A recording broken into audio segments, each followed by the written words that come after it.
This is the Joint Friction and Damping Coefficient Interactive Calculator, which calculates the total resistance torque in rotating mechanical joints. Let's walk through the 5 input fields.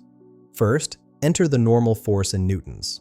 This is the force pressing perpendicular to the contact surface. Next, input the friction coefficient mu, a dimensionless value representing surface interaction. Third, specify the shaft radius in meters, the distance from the rotation center to the contact point.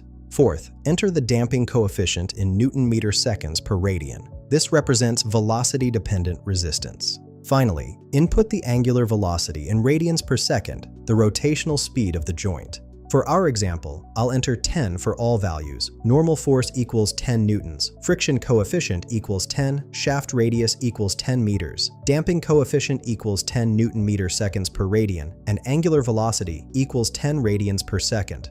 Clicking Calculate Joint Resistance gives us 3 results. The friction torque is 1,000 newton meters. This is the resistance from surface friction. The damping torque is 100 newton meters, the velocity-dependent resistance. The total resistance combines both, giving us 1,100 newton meters. This calculator streamlines joint analysis for your mechanical designs. Find the link in the description below.